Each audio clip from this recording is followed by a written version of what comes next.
This is the ultimate flex to get into this movement. Oh boy. Whoa. And then you press from it. You gotta do it in English accent. In an English accent? Yes. I'm here with Sonny Webster himself. Dude, you're looking shredded lately. Let me see. Let me see. Come on. Jesus! Dude, I remember when you were like a pudgy weightlifter. 89 now, baby. Happened? 89. I wanted to front squat and I wanted to clean, but I didn't want to do 2 exercises, so I thought we'd just combine. Clean, yeah, clean plus front squat. Good. Clean, I'm 2 cool with front that. squats. Target weight. Oh man. What, have you been lifting heavy lately? No, not at all. Okay. We'll see. We'll just see. Just let technique decide. That's what we're gonna do. Yeah. A little bit of a, Yeah, we've got to dare I say, Metcon. It's a swear word on this channel. Is it? CrossFit, yeah. No, it's fitness. We're shredding. Yeah, we're doing fitness, We're not doing CrossFit. shredding. Right. Cool. I'm in. Sounds good. I bet you don't even put your lifters on very often now, do you? Not really. What's training been looking like for you now? Just CrossFit. Just A little bit of this. Yeah. you've got to play something for us at some point over the next week and a half. Yeah. Yeah. Got I my want gear. to see you tonight go into the bar and be like, oh, do you mind if I just jump up and then just rip Do you something? something. Yeah. That's the fun thing now is like I've been doing it so much because in Austin it's literally like being at a Big. Chinese weightlifting camp for music. Yeah. I swear to God. Like when I go a week without performing, like I feel like I'm not doing anything. You know? Most of the guys I know, they perform minimum once a week.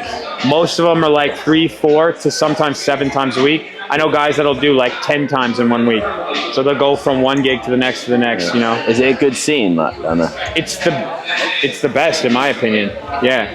Like it's just a grind. Like, and the interesting thing is like, you know, when you're around good weightlifters, like you take for granted how much weight you're lifting, you know? And so when you're around good, like really good musicians and you're doing it all the time, like it's not that no one's impressed. It's just that it's like, yeah, that's what we do, you know? Yeah. Sick. It's like if you were training for the Olympics and you only did it in a CrossFit gym with a bunch of CrossFitters who were snatching under 100 kilos, like it's not ideal for you. You need to be around guys who see you snatch 140 and they go nice, and then they can walk on to the next thing. You know what I mean? Yeah. It's just anything really. I like that big fish mentality. Huh? I said I like the big fish mentality in the CrossFit Yeah, well, gym. yeah. Now it's nice. Now it's nice to go to a CrossFit gym and snatch 100, and they're like, Yeah. "Oh my god," you know? Dude. Yeah. Okay, we're all right. There you go. It's still there, bro. You don't it's lose still this there. shit. It's like riding a bike. Zack's going to show us how to do a sots press if you haven't got very good mobility. Watch this. I think the biggest key, there's actually 2 in the sots press. You got to think of your hip crease like needs to be visibly below the knee crease. So if you're squatting and you're already just throwing your knees, like if you're doing stuff like this, yeah, I'm low, but it's not visible difference. So you have to get used to doing this. Now, if I'm here and I'm like this, it's just not gonna work for me. Yeah. So you kind of have to trick your brain into being able to do shit like this and then freeing up your upper spine to be able to move. So if you can't do that, you're already not gonna be able to do it. Sit in the squat, get used to that. First and foremost. First step. If you can do that, then you can start working on pressing, but not like this, right? Or even like this. You have to get used to leaning forward and pressing with the forward lean. I think that's the most important thing, what Zach just said there. Like, a lot of people see this exercise and go, cool, I'm doing a variation of the sots press. You're not, if you're not keeping the load in the legs. Yeah, look. Here, so you'll see like when he's sitting forward, he's taking a little bit of load off the plate. And the more I lean, the more strain it puts on my upper back. Yeah, like, I always think like here is where I say people gonna kill the most. Yeah, and if you start cramping there, you know you're doing it right. So that's like really the only drill, but the idea is like you need to sit, you need to fucking be able to get your hip crease noticeably below your knee crease. Not just for like a performative standard thing, but like it just needs to be an obvious thing. And then once you kind of learn how to press with that active lean forward, you start doing stuff like this, you know? Now I'm down here, right? I'm inactive. Okay, then I can start doing that. Then I can actually lean first and press with that forward lean. And I'm already, look, I can already like float my hips if I want. I think like, something to be really mindful of here is like me and Zack are completely different body shapes, okay? And as you'll notice, my range of motion in my ankles when I'm in my lowest point is very different from Zack's. You'll see the range of motion that he's got in his hips is still allowing him to do this exercise, being he's a lot more, is in a very different position to what I am when he's in the lowest point. So you've got to lean in kind of to where your strengths lie from an ability standpoint to be able to do this exercise. But like for me as well, like above anything else, regardless of whether you sit quite upright with the shins in this position or like me, I sit with my knees quite forward, you need to make sure you're maintaining tension in the lower back. So sometimes if you go too low in this bottom position, you lose tension. It's going to make it even more challenging to actually press through into your overhead position. It's about freeing up your thoracic spine. If your low back starts to curl, your thoracic spine, like try moving in and out with it. It's much harder. Now tighten up. Now he can do whatever he wants with his upper back. And that's basically the idea with a sots press. It's easy to press when we're like this because we're in a really mobile position with your T-spine. But now my hips feel great. It's the ultimate warm-up exercise for me if you're doing cleans or front squat. You don't have to go super heavy. Like we're just going to be doing this with like 40 kilos. Like it's also the ultimate test of if you're ready for this sport. That's it. When I'm doing the movement as well, I'm just trying to keep the lower body nice and still when I'm pressing here. If I press too fast, it's very easy to lose balance. So I'm just making sure, like Zack was saying, I'm controlling the whole way through the movement. What mobility does this test? And the answer is yes. It's literally everything. It's pretty much control over every joint segment that you can have.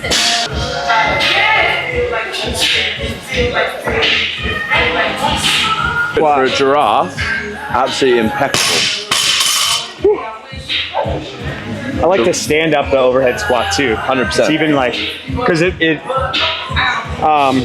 one of the big things when you're down there and you have it overhead in a narrow grip, a lot of people are going to shoot their ass up first. That's what I was saying. That's why, like, when I'm pressing, I'm only just putting in the amount of effort that I need to do the press. If you press too fast, the lower body goes like this.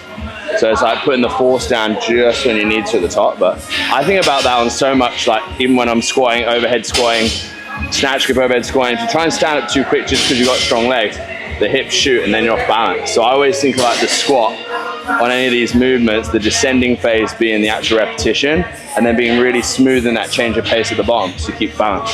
Let's do one more set with 45. Oh boy. Can't say I'm exactly prepared for this. This is the ultimate flex to get into this movement. Oh boy. Whoa.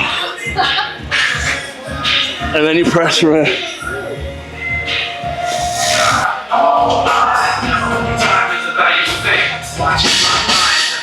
Nice. Fine. Two more. Nah, that's it for me. Woo. I swear I haven't done those in a while, bro.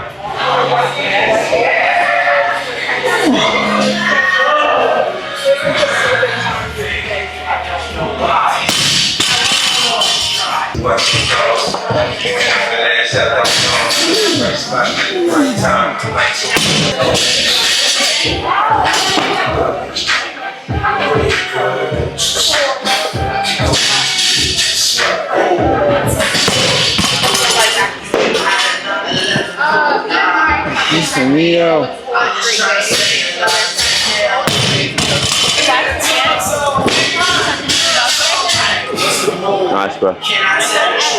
Good. Beautiful. Zack, talk me through like start position, like where you're placing the bar when you're setting up. On the clean, I'm actually a little bit closer, so I'll go like even on these shoes, like in between these two straps. Sometimes in the snatch, I'll be out almost over the toes. Mm-hmm. And then a lot of, let's see, yeah, right here.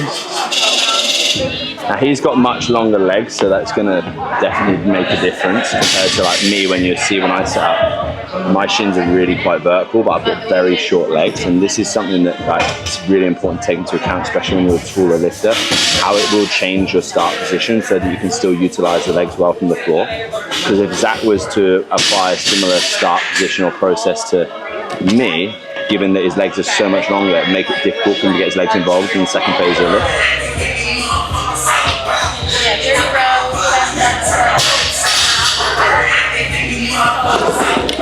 Yes, lovely, bro.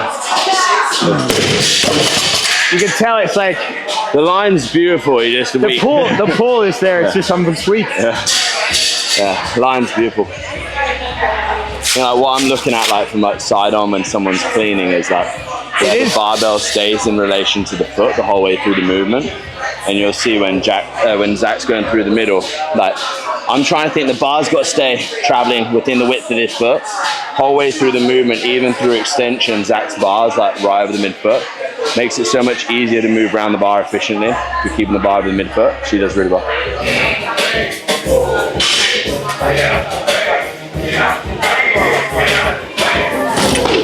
Nice. Yes.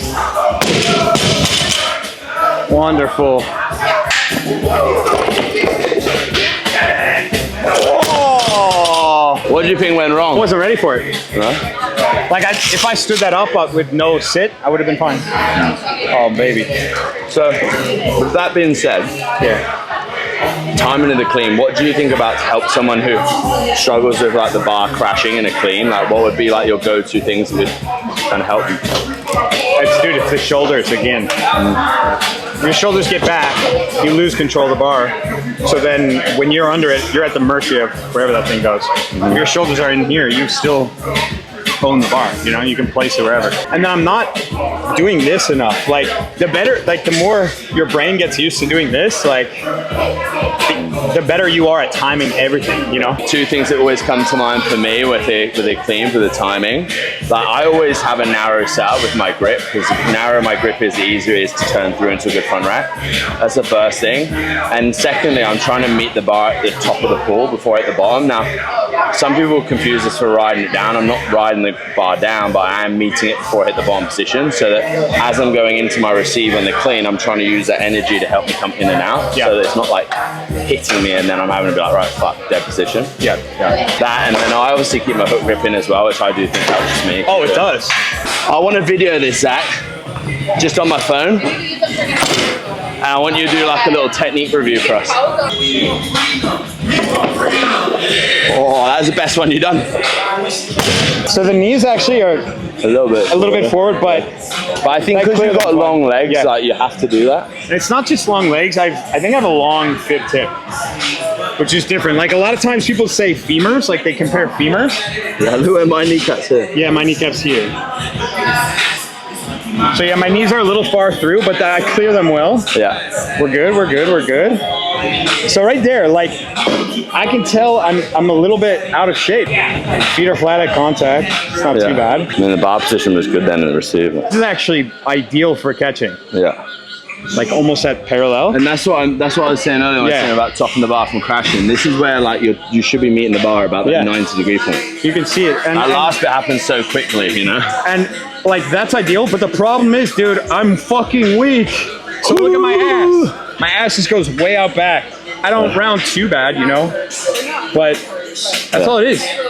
Like that's how ultimately how I got way better at weightlifting, was basically it was load management in the front squat and speed in the front squat. And then my favorite cue for squatting ever is so you hit the bottom, right?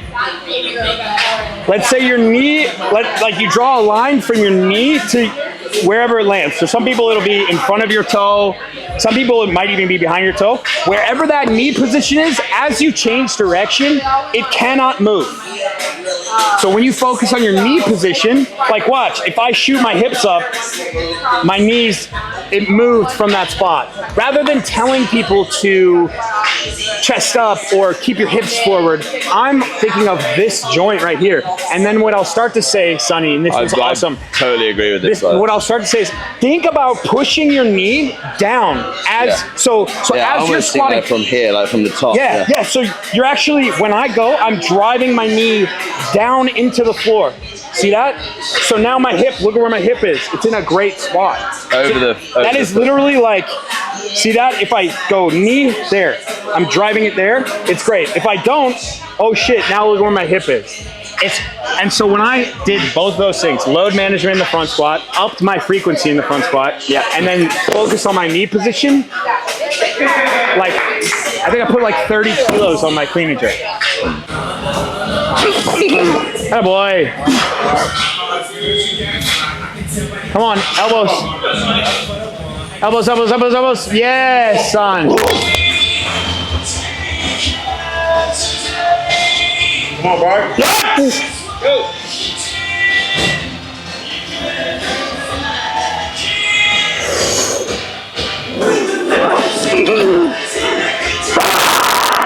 Oh my God. Whoa. Dude, fast. Wait, I want to see contact, right? The first contact. That's fucking great. Yeah. We're good there. That's great. Wow. Wait, give me elbows like almost through. That's pretty good too. Yeah. Dude, that was fucking fantastic. We'll take that. But probably shouldn't try anymore. No. Quit while we're ahead. We quit while we're ahead.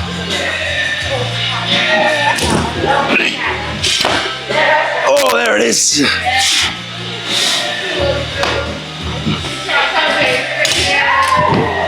Oh, come on, get that. He's done it.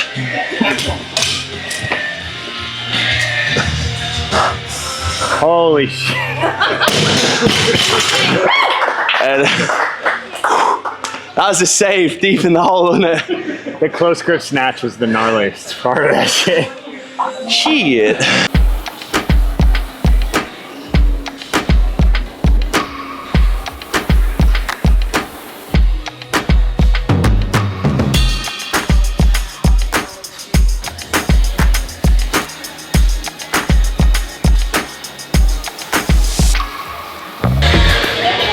Never thought it would happen.